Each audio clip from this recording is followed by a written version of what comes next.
should we conduct all our interviews via Zoom? If we bring somebody in face to face, do they have an advantage over that person who is in Zoom? So for me, that's where you need to be incredibly thoughtful. The same thing in how you're managing people. So, I rock into the office maybe 2 days a week, 2.5 days a week. How do I make sure that the people who work out of the office don't have an unfair advantage over people who are working in a distributed environment because of their proximity or their ability to create connections? So again, I think having very fair performance management processes, that's really important.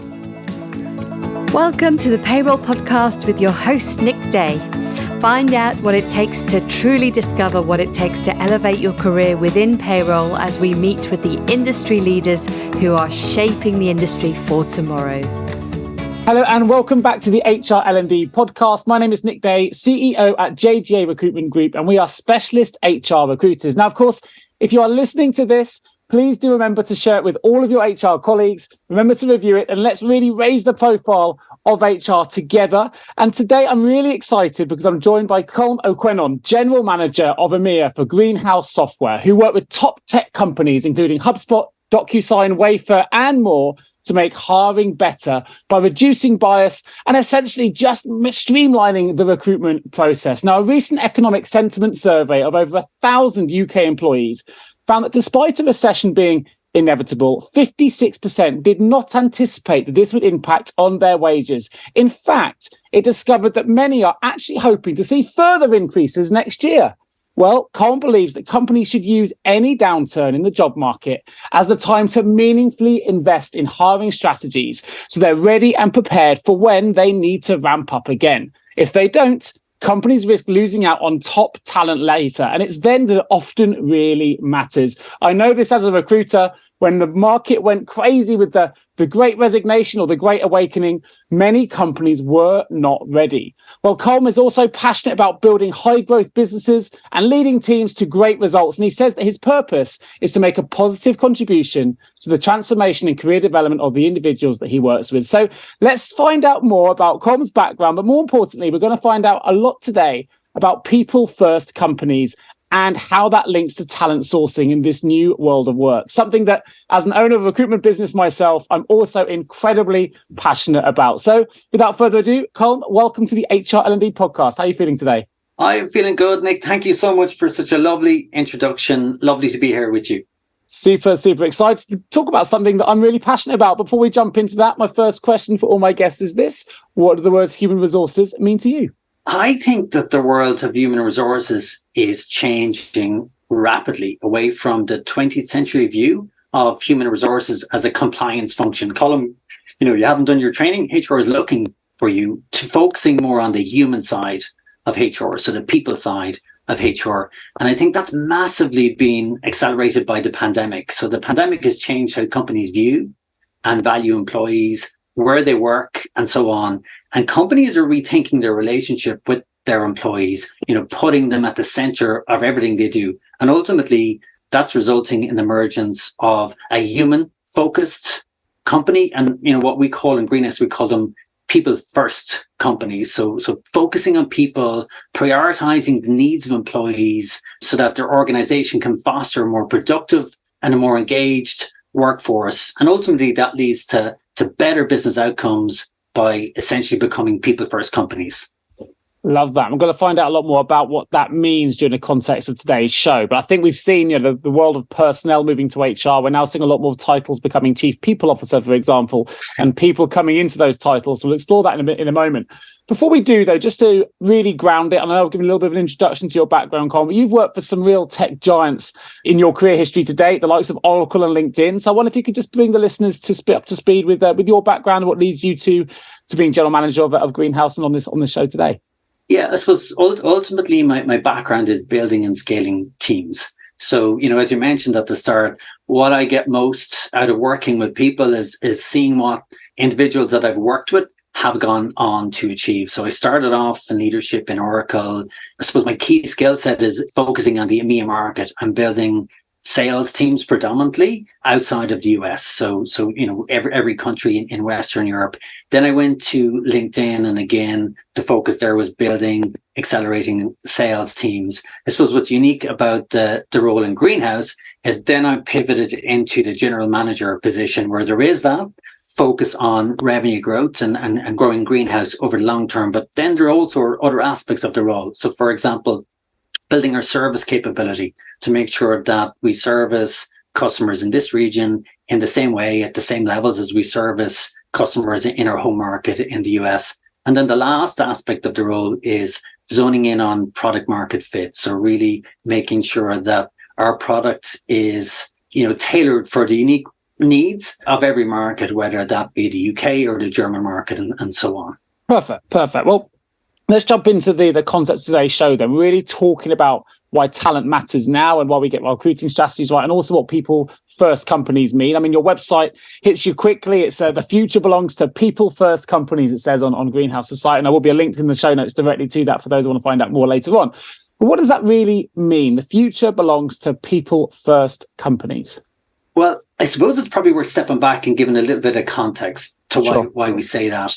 First of all, despite what's happening externally, hiring remains very, very competitive. So, for example, where you are in the UK, if you remember back to September, when there was so much economic turmoil, at the same time, you had job numbers that came out that showed unemployment was at its lowest since 1974. So, a huge shortage of talent.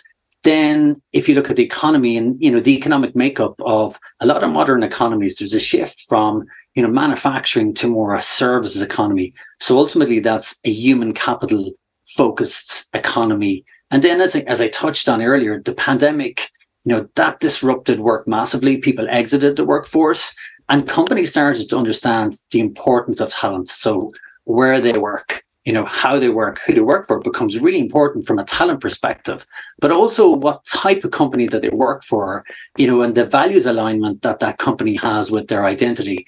And that comes through in research that we've done. So, every couple of months we do candidate surveys. And in the most recent research, 91% of candidates believe that a healthy, diverse, inclusive company culture, that's really important to their decision-making about where they work. But then what also comes through in the research is they're looking for greater flexibility. So flexible hours. They're looking for transparent D&I commitment and efforts, and a clear purpose-driven company mission. So that's really coming through in the data.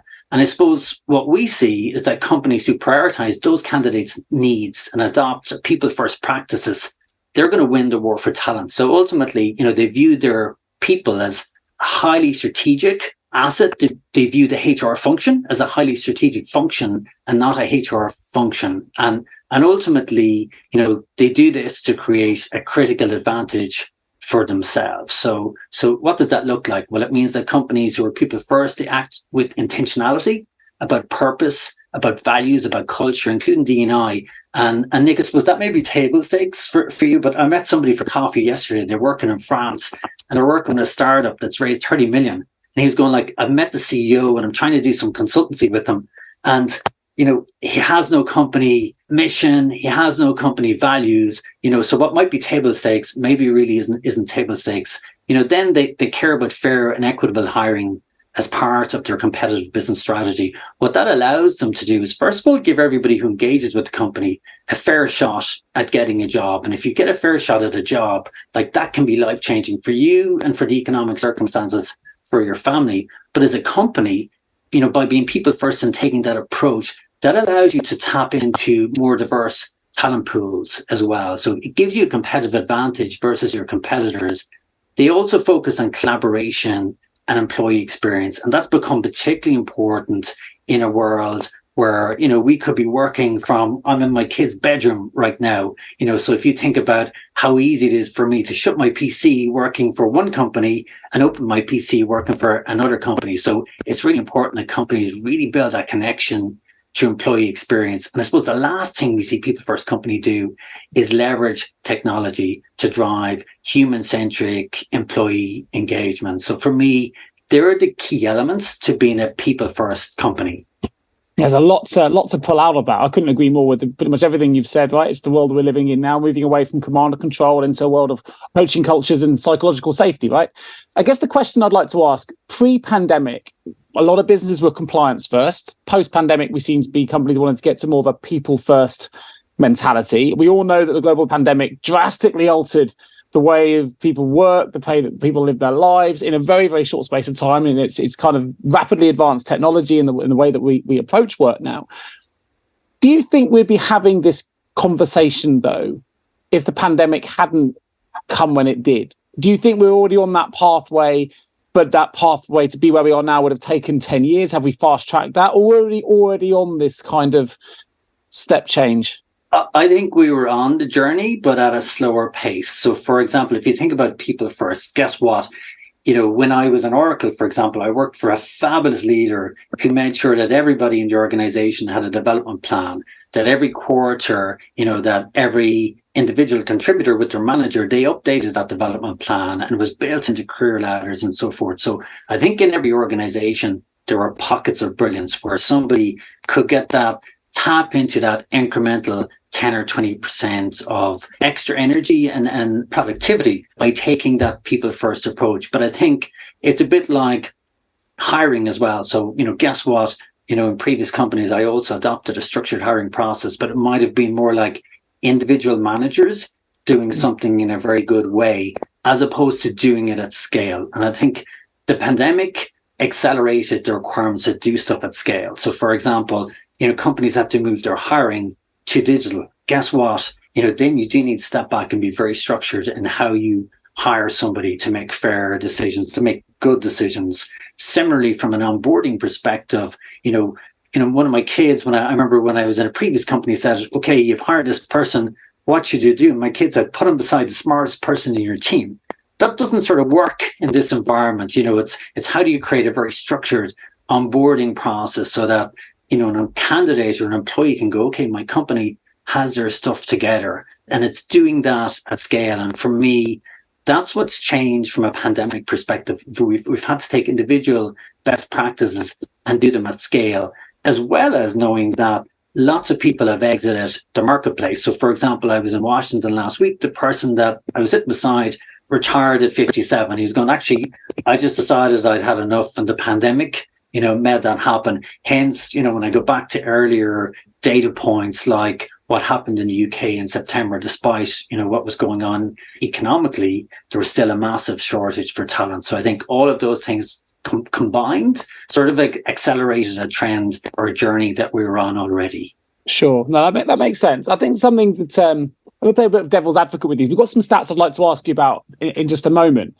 But I think one thing, we're going to have business owners listening to this, entrepreneurs, small business owners listening to this podcast and the show as well, and HR directors that are going to be feeling like they're giving. The more we give, the more people seem to ask for. It's a human trait. Whether you mentioned it with your kids earlier. If we spoil our children, they want more, and they see the value of that product or thing less each time they get something else, right? Because the value becomes less.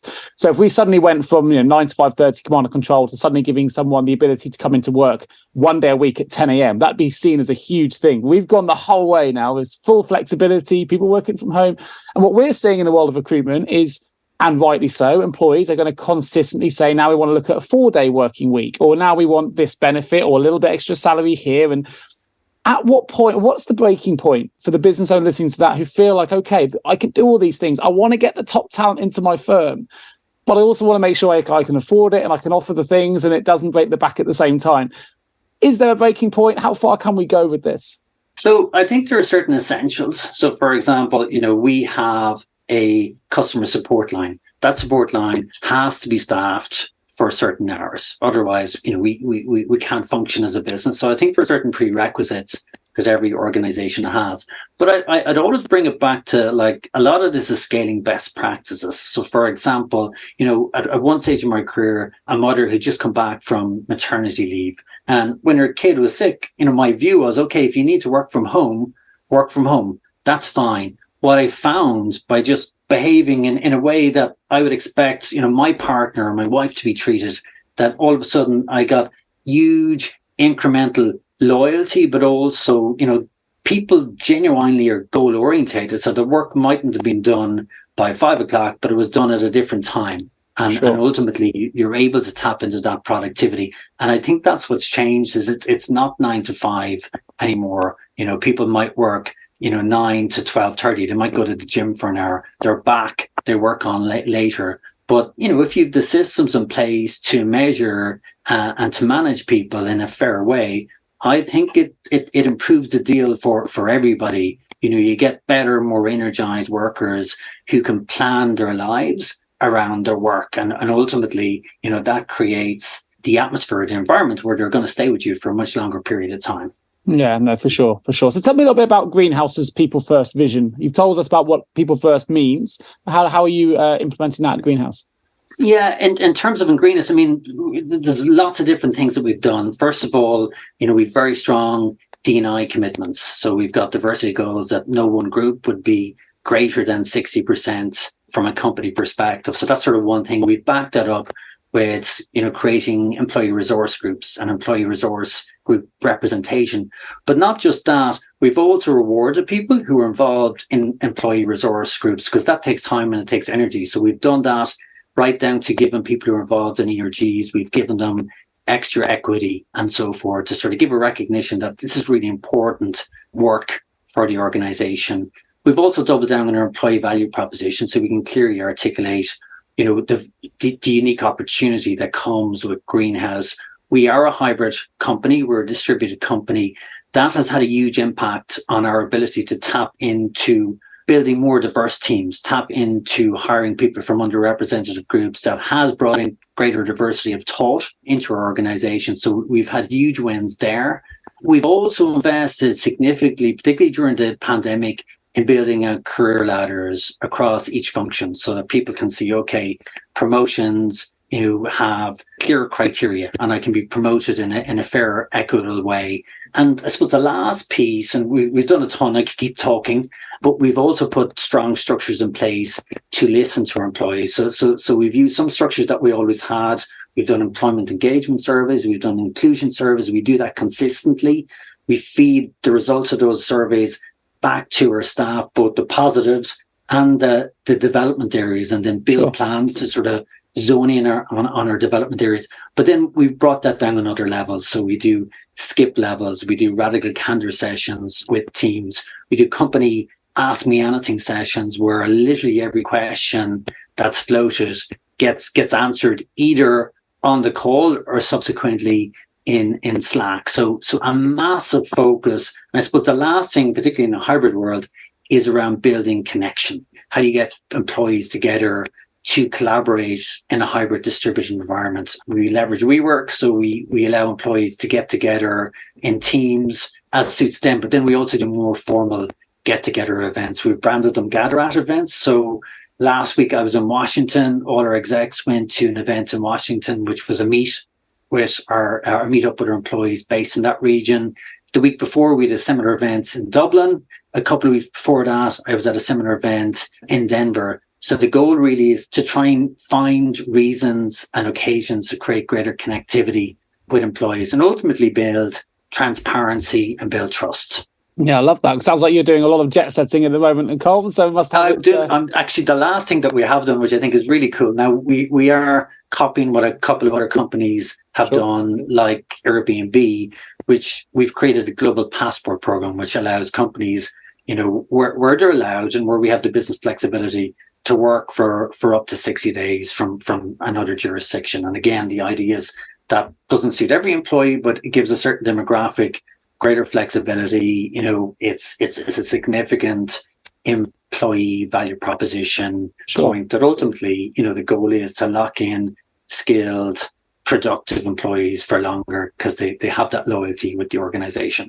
Sure. Well, it sounds like you're doing some fantastic work. I'll be interested to, and maybe you've got some results already, and by all means share them with me if you do, but I would love to know what the impact of some of these people first visions and things you've implemented have started to have on the business. I don't know if it's too soon to measure, or do you have some impactful results that you can share? We've particularly high engagement survey results, so that comes true. We also have very low employee turnover. Actually, I can tell you a great story. So we did a customer meetup in Berlin, a couple of weeks ago, and I won't name the company. You named them at the start, so I won't name them.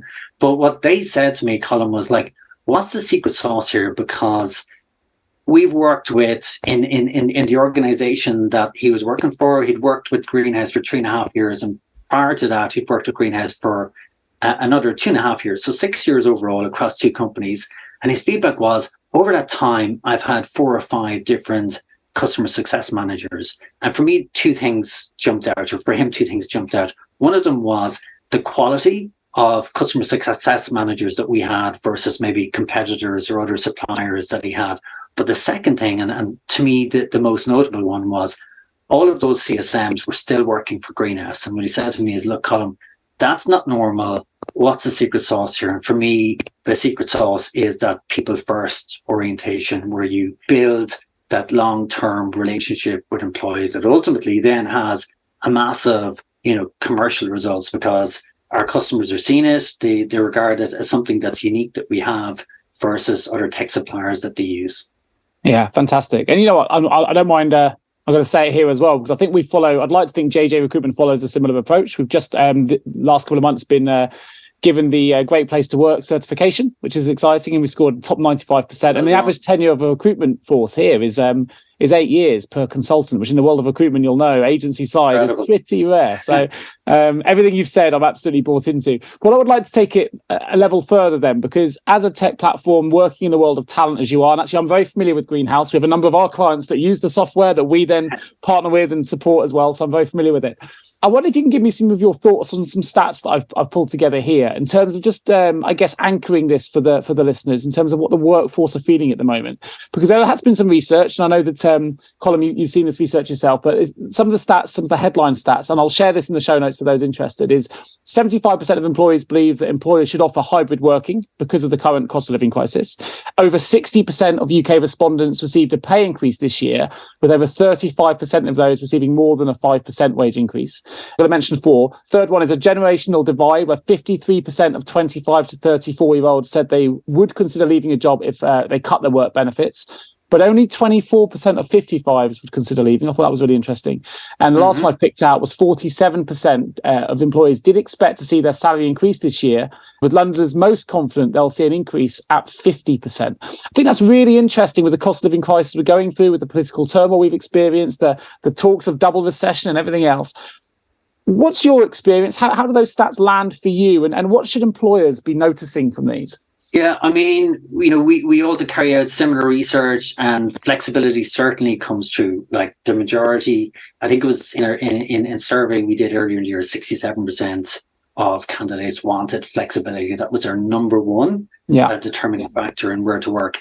I think that sort of plays out from the pandemic. If you go back to, we were very comfortable for a long period of time with everybody working from home. So, for us in Greenhouse, that's something that we stuck with, because it sort of would feel a bit schizophrenic where, okay, the pandemic is now over. We no longer trust you. Let's bring you back to the office. And that's sort of the statement that you would make. It doesn't mean that everybody can do it. So obviously, I work in a white collar environment. My wife's a pharmacist. She has to be in the pharmacy. That's sort of how it works. But I do think that is massive, and I don't think that's changing anytime soon. And for example, in one of our last onboarding classes, I think we hired 15 people, and of those 15 people, all bar 2 were distributed. Now, there's no universe where they're going back to an office anytime soon. So in terms of flexibility, I think that ship has sailed, the horse has bolted. We got to learn, and I do think there are ways that we got to learn to engage with employees, particularly around trust in that hybrid environment. In terms of pay, I think that it comes back to, despite what's happening externally, there still is a shortage for talent. I do think that employees have reasonable expectations when it comes to pay. But things that I think will cause significant emotion is if somebody is on a career path or a career ladder and they've worked hard to move up to the next level in their role. If that's held back for a prolonged period of time, that certainly then will have the impact of your third point, where they go, actually, maybe I can work in a better environment and I leave. I do think that despite what's happening, a lot of companies are and good companies are prioritizing lots of spend and where they can potentially, find spending cuts ahead of cutting people expenses. So in every organization, to me, the way you do that is you get your exec team to work together really closely, line by line, to try and find the fat in the organization with a view to protecting your people and protecting your ability to pay your people in an environment, that's highly inflationary. Where you see that not happening oftentimes is where people have to make aggressive cuts. So it's not always the case, but sometimes it's easier just to take a bottom line expense out of people rather than going really, really granular as an exec team, line by line, to find those cuts. So in terms of leaving, I do think there's so much that you can do to build loyalty, particularly in a flexible and in a hybrid environment. Have you ever asked yourself, how can I recruit payroll staff effectively? Please don't give up on your recruitment project just yet. Here at JGA Payroll Recruitment, we appreciate the difficulties associated with attracting, recruiting, and retaining top payroll talent. We also understand just how costly a poor payroll hire can be. JGA Recruitment are a niche payroll recruitment agency who will partner with you to resource payroll candidates who will improve both the accuracy and efficiency of your payroll department. Contact us today on 01727 800 377 or visit jgarecruitment.com to find out more. I think I agree with everything you've said. Interestingly, you've mentioned the word trust, and that's something that's really come to the fore post-pandemic and during the pandemic, of course. I had Stephen Covey on the show talking about if you trust your employees, you'll inspire them, and then productivity follows. And I think you mentioned earlier in the show about being more output-led.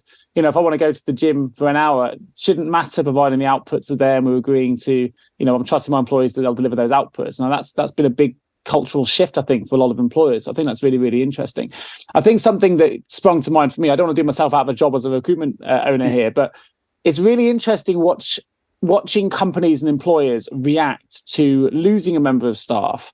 It's at that moment they're able to offer higher salaries to replace it, and they're willing to offer flexibility to replace it. And often the reason people are leaving in the first place was due to lack of flexibility and lack of salaries. It's almost that enlightening moment where they suddenly go, actually, there really is a talent shortage here because we can't replace this individual. And now they're offering all the things they offered it in the first instance. Maybe that employee never would have left in the first place.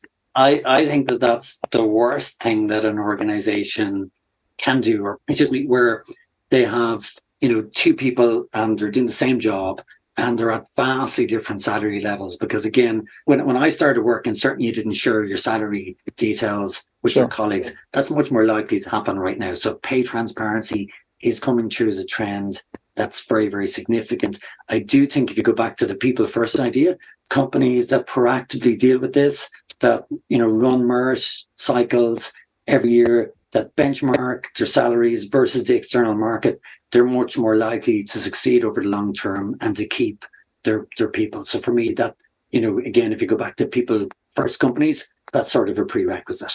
Sure. Now, I know you've talked about some of the things that employees are demanding. So is that the answer for companies that want to attract and retain talent now, to listen to those employees and provide those things you've talked about? Or is it a little bit more complex than that? The biggest challenge that employers have right now goes back to that idea of trust. There's a really interesting person. He could be a great person to bring on your show. His name is John O'Riordan, and he was the chairperson of Shopify in Europe. He's now set up an organization in Ireland called Remote Ireland to drive that hybrid distributed work. But what he learned from his time in Shopify was that the single most important factor in creating that loyalty was trust and the focus of trust. And for me, I think trust is built at every stage in your engagement process in your world with candidates and then ultimately employees. So for example, for me, when you build a structured, a fair recruitment process, you build trust because, you come out of the interview as a candidate going, I was asked thoughtful questions, people were organized, they wrapped up in time and so forth. Then, if you look at the candidate experience, ultimately that candidate experience should be designed to build trust. I received timely, helpful feedback. There was a diverse interview panel. So for me, again, that's massive in creating that loyalty during the journey. Then when you're met an offer, getting a job offer is probably the biggest vote of confidence in you as a person, Nick. So again, it's a vote of trust in you. The same thing when the onboarding's right. It's like my manager has their stuff together. That's important. And then they work in a diverse team.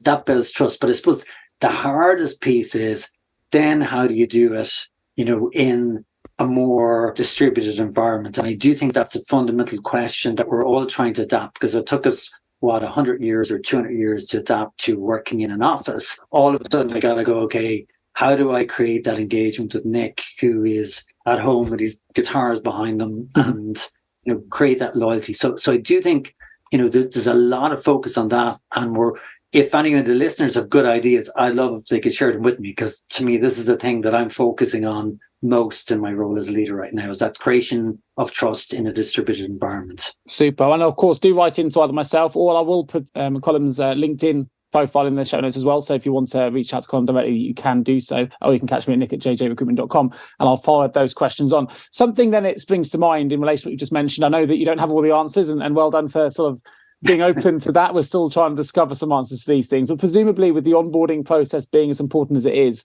Greenhouse have had to evolve with the new world of work as well. So tell me a little bit about how Greenhouse has evolved post-pandemic to accommodate what is a rapidly evolving job market. So I think we're probably most fortunate in a lot of companies in terms of where we sit, almost a tech stack that we provide. So obviously we provide a recruiting solution. We've always run structured hiring processes. I think where we've had to evolve is more as we go back to the hybrid world is, should we conduct all our interviews via Zoom? If we bring somebody in face to face, do they have an advantage over that person who was in Zoom? So for me, that's where you need to be incredibly thoughtful. The same thing in how you're managing people. So, I rock into the office maybe 2 days a week, 2.5 days a week. How do I make sure that the people who work out of the office don't have an unfair advantage over people who are working in a distributed environment because of their proximity or their ability to create connections? So again, I think having very fair performance management processes, that's really important. I think probably where we had an advantage, which lots of companies struggle the most, was that structured onboarding process. So how do you make sure that Nick, when he's not immersed in 5 of his colleagues around him, how do you make sure that he has the support structures, he has a learning path built to make sure that we can get him productive in the shortest period of time? For me, that's still one of the biggest challenges that companies are working through. And I do think that technology is a massive enabler there, but it also helps companies scale. So actually, everything that you do nowadays in a hybrid world, it takes more time to get it up and running, because, for example, you may need to record training videos into an L&D tool or a training tool, an LMS tool. But guess what? You have that then forever, as opposed to the same person having to rock up to training, in every onboarding class and give the same training. It takes a lot, and you got to be much more intentional, even right down to practical things like, running your company all hands. How do you make sure that it works for people who are physically on site and people who are virtual, who work virtually? The same thing last week or the week before last in Dublin, we had an end of year celebration where we celebrated all our achievements for the year. It took so much more effort to do that, in a virtual environment where some people were on premise. We had to record videos. We had to make sure it was inclusive as possible. And for me, they're the challenges that we're all working through. And if I'm honest, I don't think that Greenhouse, I think we've some of the answers, probably in the areas of, recruiting, diversity, inclusion, onboarding, and so forth. But in the broader, HR management of people, I think we're learning it the same as everybody else.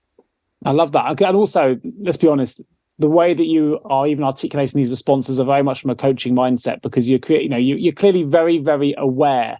And that's the key, I think, for a lot of employers, is to build the awareness around your hiring strategies, whatever they may be and where there may be pitfalls. And I love the fact that you've admitted that you're still learning, which I think is great, but also I think you've demonstrated a huge amount of awareness in your own processes at Greenhouse, but also of the wider talent community at the minute. I'll give a little story from my side, which I thought was really interesting. Is we placed an individual with a firm recently, first interview, second interview, both held by Zoom, got the offer, and the individual decided not to accept the offer until she'd seen the officers, because the requirement of the job was to be in the office 3 days a week, hybrid position. The client was shocked. Well, we haven't. And actually, the offer fell through because the client was unable to find a time to meet the applicant on site before she was due to start. And the applicant said right from the outset, I'm not starting till I've seen the environment I'm going to be working in. I love the hiring manager. That's been great. I want to accept the salary's good. The flexibility's good. But I want to see the environment before I commit myself. The inability of the client to find that space, that time for the individual, and the delay that took meant the candidate lost faith and never end up taking the position, which was a real shame. I think it would have been good for both parties. But I think it highlighted something where we think we're doing everything right by going immediately to virtual interviewing in this instance. But actually, if you're not working 100% remote and there's a requirement for an individual to be in the office, I think it's absolutely right and fair for them to see that environment first. And we can often make these assumptions and then be caught out. 100%. And also that every time we're interviewing a candidate, they're also interviewing us. Because ultimately, there's far more power residing with candidates than at any time in human history. And your example perfectly illustrates, that power shift. Yeah, for sure. That's why we call it the Great Awakening, which people will know if they listen to the show regularly, right? It's candidates have woken up and gone, actually, I don't need to put up with this anymore. There's lots of positions out there that will take my talent. And that's the reality of the situation. Now, you've mentioned a lot about the importance of connection. You've been jet setting all over to Denver and other locations, Washington. It's all well and good meeting people and being present as an individual, but what are meaningful connections in a distributed company like Greenhouse? What does that really mean? What does that look like? There's no easy answer there. I would say that it's a multifaceted answer. I do think that purpose is really important. So, for example, in Greenhouse, our goal is to make companies great at hiring. We believe that by making companies great at hiring, that everybody gets a fair shot. And then there's a lot of other reasons why people buy into that, and also why engineers might choose to work for us rather than maybe a Google or a Facebook or somewhere else where they're paid more. So I think that purpose is very important. I do also think that So I suppose what am I trying to say? It's the inspire level at a company level, but then also it's the inspire level at an individual level. I'm a massive believer in the gift of time. So what does that mean? It means that if I can sit down and understand, okay, what are Nick's strengths? What are his ambitions? And ultimately give the time to try and build a plan with that individual to achieve their goals, achieve their ambitions, and ultimately progress in their career. I think that's a heavier, a more concrete level of inspiration that you can give any employee to create that connection. And ultimately, the people that I've worked with, the managers that I've worked with that have been most generous with their time, that's where I built, the strongest connection, and ultimately, a level of loyalty that means that I haven't moved around a lot in my career, but it's usually because I've worked with those type of people who've doubled down on my development, and I try and mirror that with the people that I work with. Right, I love that. Brilliant response. So we talked a little bit about equality and inclusion, and obviously it's as it rightly should be, is something that's right front and center of the way that Greenhouse run their business. What can companies do, though, to ensure they're fostering an inclusive workplace in this new world of work? Are there strategies or processes that you could recommend as best practice for those listening that go, actually, no, we're on that pathway, but there's still challenges ahead? Yeah, well, first of all, I'd say it's really, really important. Professionals are increasingly prioritizing personal values in deciding where to work. And that's particularly the case for millennials and for Generation Z. So, sure. Therefore, working in diverse teams is often a prerequisite that they seek out. So what does that mean? Well, it means gender parity. It means working with people from different parts of the world, working with people from underrepresented groups and so on. And the data does demonstrate that the more inclusive a company is, the stronger the business. So, you mentioned some data points earlier on. One that I love is, according to McKinsey, companies in the top quartile for racial and ethnic diversity, they're 35% more likely to have financial results above the industry mean, while companies in the top quartile for gender diversity are 15% more likely to do the same. So, that's the why companies should focus on it. For me, before going straight into action, in terms of building and creating diverse teams, I think you need to start with the awareness. So, really look at the data. So, understand what your current company makeup is. If you're a manager, look at your team structure and how that works. Then go and figure out, okay, what's driving that? So start then by auditing your current hiring process. So figuring out where people are falling through the cracks. It could be that it's a female engineer and she's being interviewed by an all-male hiring panel. Like that's a challenge. It could be, again, a female engineer whose take-home tests for that particular demographic, they're not coming through as strongly. So there's something in the take-home test, something in that process that's not working, and people are falling through the cracks. So then you go, okay, who owns those process? So I suppose what I'm trying to say is gathering this information.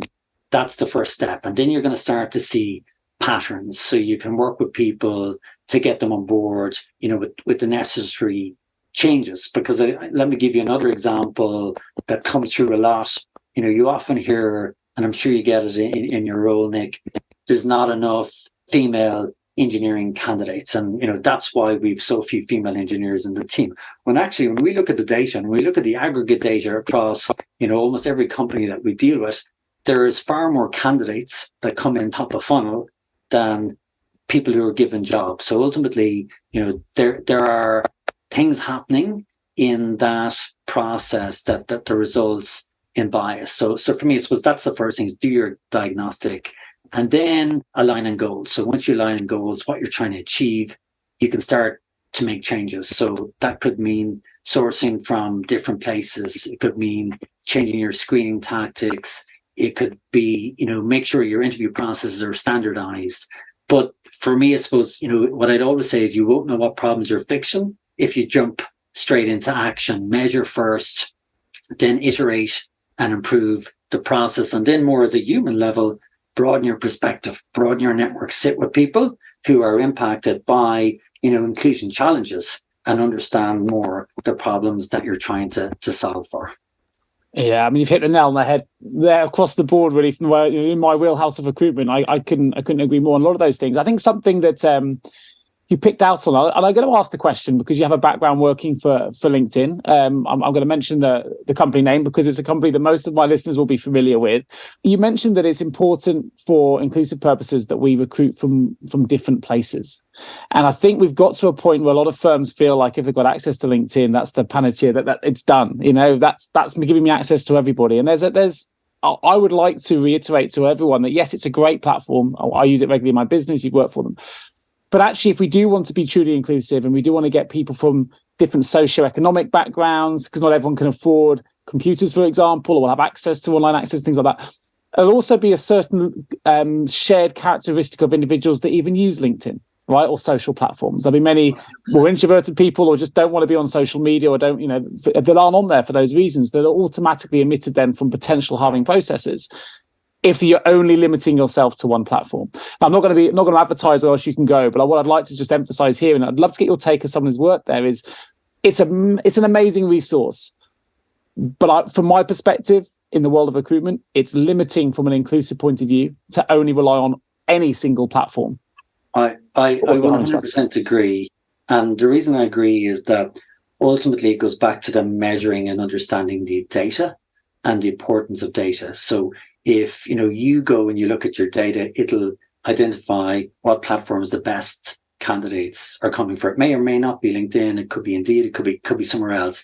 It'll help you identify, for example, if you're trying to source people from underrepresented groups, where they're coming from. So that then helps you determine where you put your limited spending. So for me, I 100% agree. I think you should have a multi-tiered strategy, including direct sourcing yourself. So for example, One of the things that we do in Greenhouse, particularly for, targeting people from underrepresented groups, whether, that could be females and engineers or other groups, before we open up a role, we source ourselves for a week. So a recruitment team hold a role, do their sourcing, diversity sourcing for a week, and then open it to the public, because otherwise they're working a reactive basis. They're working all the applicants, which may be more likely to have come in from LinkedIn or for somewhere else, rather than going outbound themselves. So I think you do need a multi-channel strategy to finding the right people.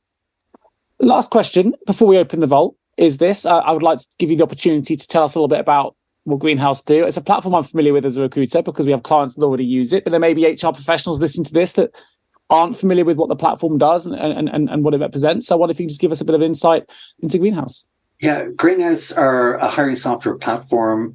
Our mission is to make companies great at hiring. And ultimately, we do that through encouraging companies to embrace a structured hiring process. Because as I mentioned earlier, if you follow a structured hiring process, it means that candidates get a fair shot at every job opportunity. And ultimately, that has a huge economic impact on particularly people from underrepresented groups, because, if they get a fair shot, it's a huge impact on all of our families. Generally, when we move, we typically move for some sort of compensation increase.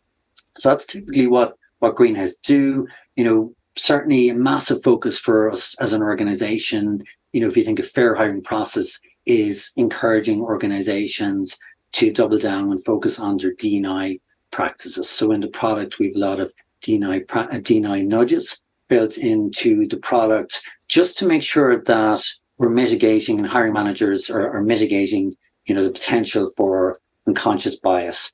We have the most open platform in the tech ecosystem. So we have 400 plus partners that allows recruiters and recruiting teams to adopt best of breed strategies, adopting the best possible technology to driving their recruiting practices and building out their tech stack for their recruiting teams.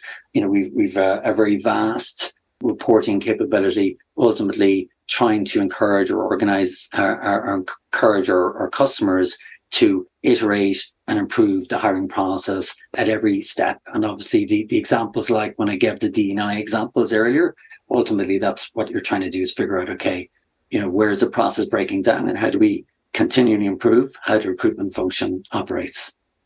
Fantastic. And, just to put it out there as well, as a recruiter myself, I wouldn't have invited Colm to be on the show if I wasn't a big believer in what you're trying to do, right? Because I work in the world of talent and recruitment.